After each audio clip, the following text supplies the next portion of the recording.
Hi guys, welcome! A new hero class has arrived in the China beta test server. In this video, we'll have our first look at Jormungandr, which is a hero class of sorcerer.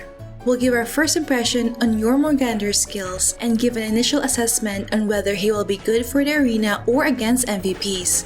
Alright, without further ado, let's begin.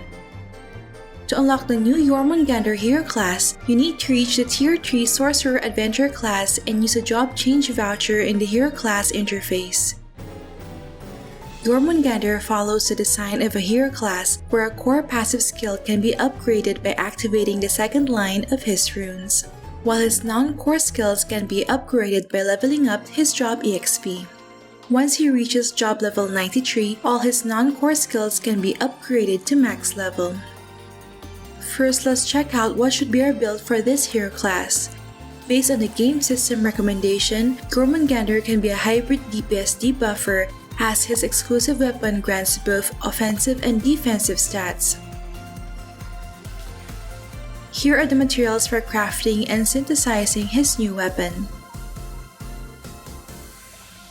In addition, his Acer Monument nodes grant both offensive and defensive stats.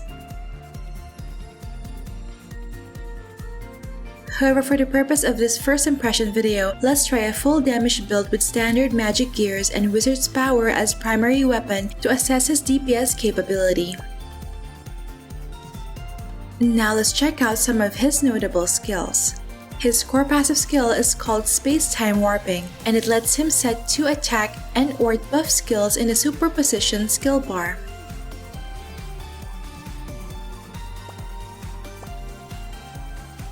When doing auto attacks, he has 12% to 60% chance to trigger the superposition attack skills and 3 to 15% chance to trigger the superposition buff skills. At level 4, his attack and casting distance will increase by 1 meter for every skill placed in superposition. And at level 7 max core passive, the number of superposition skills he can use is increased by 1. And I think for this reason, it's a must reach level 7 core passive as more skills can be proc when doing auto attacks and his auto attack and casting range can increase to up to 9 meters. The attack skills he can place in the superposition are Infiltration and Abyssal Spear, which are skills that deal AoE Earth Element magic damage. Let's try out this core passive on the dummy. Here, as he is dealing auto attacks, he also triggers the superposition skills, much like the auto attack build of Arcane Master. Now let's try it out in PvP. Because of the proccing of skills, he can deal decent damage on a fully built support saint. However, just note that these superposition attack skills are all Earth Element, which can be easily countered by Fire Element armor. But to compensate the elemental restraint from his Earth skills when fighting against Earth Element targets are removed. His auto attacks may deal decent damage, but the biggest DPS from Jormungandr comes from his Serpent Form. Using the buff skill World Serpent, Jormungandr transforms into a giant serpent for a duration of 15 seconds, restoring all his HP and increasing his max HP by 100% and demi-human damage reduction by 50%. As he transforms, he also inflicts fear status to nearby enemies for 1 second, which ignores the target's fear immunity and resistance. In this serpent form, he can unlock 2 skills. The first is Red Flame Breath, which is his burst skill that sprays lava towards the enemy, dealing fire element magic damage to the target and nearby enemies within 2 meters. This skill is actually quite impressive as it can easily burst down enemies. Another skill that he can access while in serpent form is Venom Corrosion. This is a crowd control skill that inflicts a 5-second petrify status that is non-immunizable, irresistible, uninterruptible, and undispellable.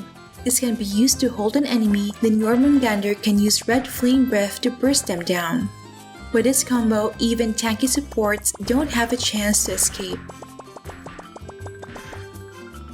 However, the only caveat is his Serpent Form has short duration but long cooldown, so it's much like an ultimate skill that should be used wisely and cannot be spammed. Next, Jormungandr also has a field skill called Serpent Field. When he is inside the field, he is able to restore some health, increase the chance and duration of his abnormal status attacks, and even inflict Venom Corrosion to enemy players' summoned creatures. It is also able to significantly boost his final damage for every 3 procs of superposition skills. Furthermore, in Serpent Form, he is able to change enemy fields into his own Serpent field.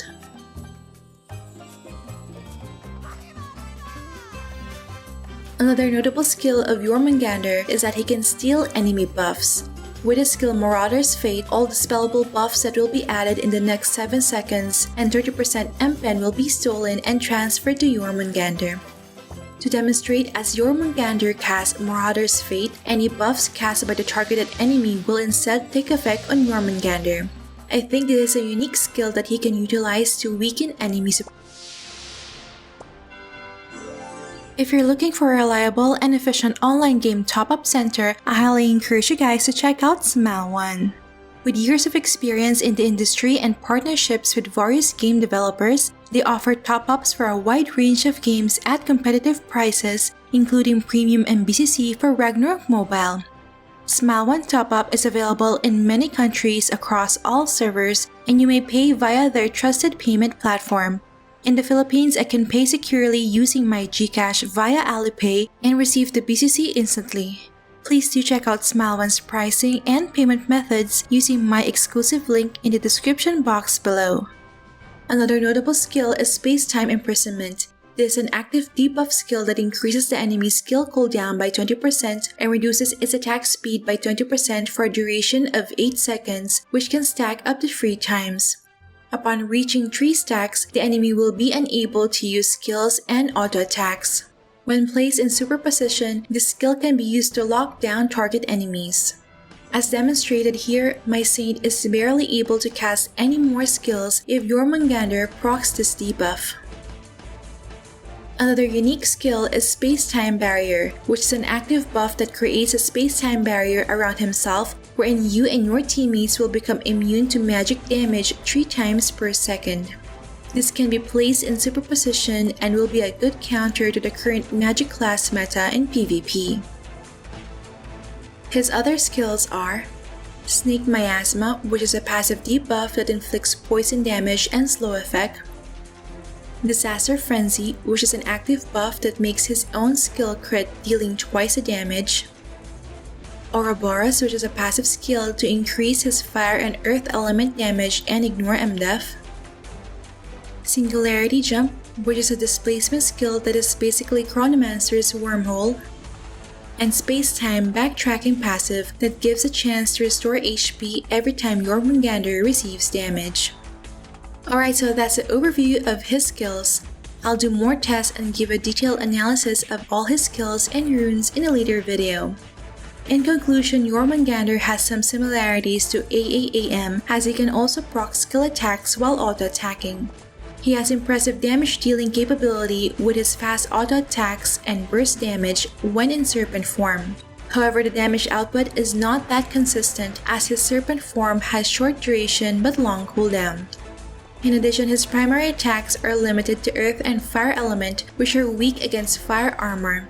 I do appreciate that they removed the elemental restraint from his Earth skills when fighting against Earth element targets.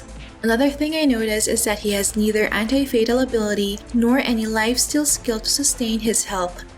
Hence, you will need a Seed of Yggdrasil card, the Horn of Unyielding Ancient Relic, stacks of anti-fatal food and alloys, and some Yggdrasil berries if you want Jormungandr to survive in solo clear instances.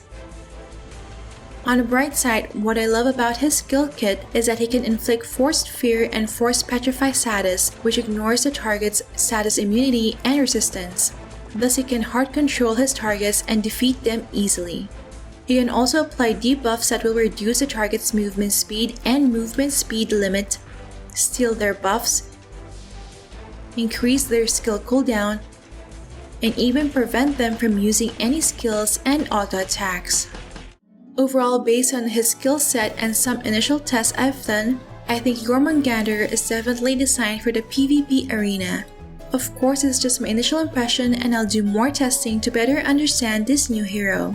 In my opinion, Jormungandr is a pretty balanced class, and I think many players who enjoy using AAAM in PvP will find it valuable to unlock him.